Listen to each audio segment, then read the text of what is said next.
How safe is Elon Musk's Neuralink? Elon Musk's Neuralink, a firm he founded to develop a brain-computer interface, has recently made headlines due to its progress towards human testing. They've implanted chips in rats, pigs, and monkeys, and now they want to move on to humans.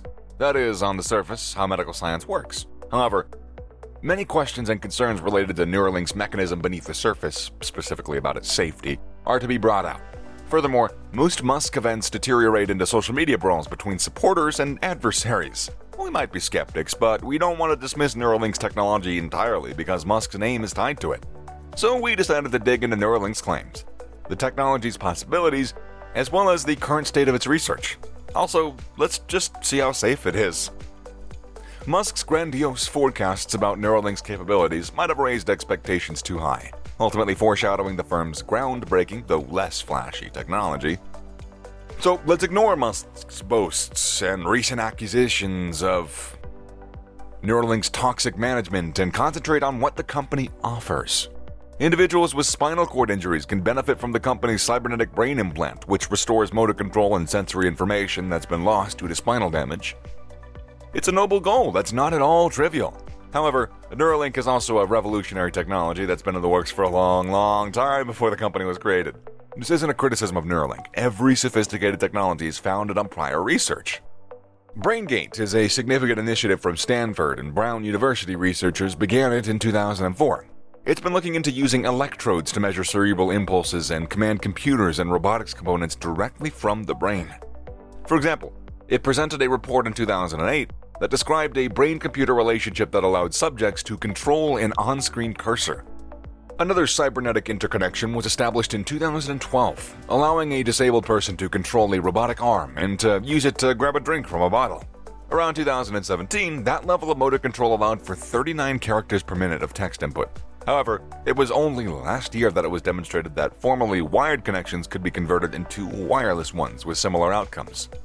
That's a lot of progress, and each one is well documented in 16 academic articles.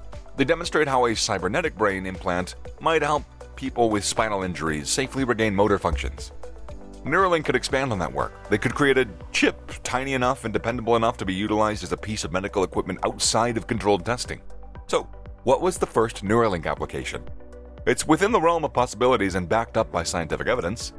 We might see it one day, allowing disabled people to walk again. That's fantastic. Furthermore, the company's ideas for brain-controlled mouse and keyboards appear feasible. However, for the time being, it seems that Neuralink's first-party promotion and advertising materials are limiting promises to these fields.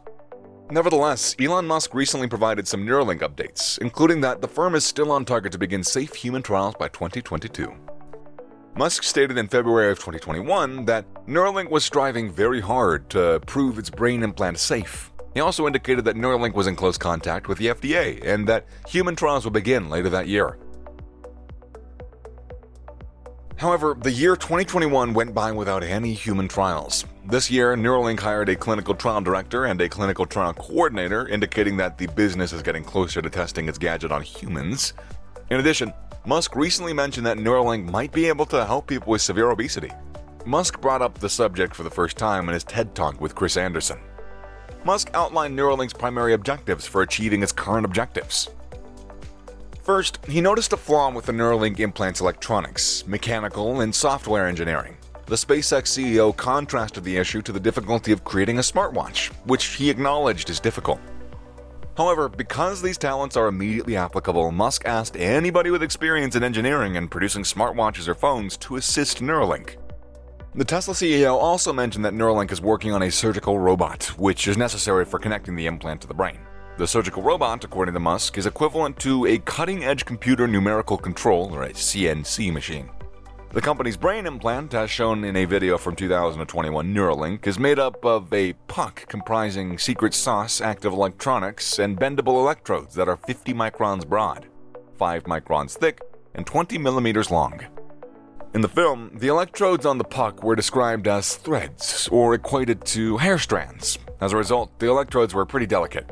However, a Neuralink electrical engineer, Jamie, claims that even with tweezers, their small, flexible hairs were too tiny for a human to manage.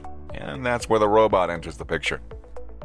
As the clinical trial director, they'll deal closely with the most inventive doctors and the top engineers, including with Neuralink's initial clinical trial participants, according to the job posting in Fremont, California. In addition, they will lead and assist in developing the team in charge of enabling Neuralink's clinical research operations and building the regulatory relations that come with working in such a fast-paced and ever-changing environment. Musk, the wealthiest man with $256 billion, stated last month that he was hopeful that the implants would allow people with tetraplegia to walk again safely. He briefly just told the Wall Street Journal CEO Council Summit that they plan to have this in their initial human testing this year. Who will be patients with severe spinal cord injuries, including tetraplegics and quadriplegics, pending FDA permission. They believe Neuralink offers a chance to restore complete body functionality to somebody who suffered spinal cord damage. Neuralink is operating well in monkeys, and they're currently conducting extensive testing to demonstrate that it's very safe and efficient, and that the Neuralink device can securely be removed and safely as well. On the other hand, Musk tends to overpromise about the company's progress. For example, he anticipated by that 2020 the device will be installed into a human skull.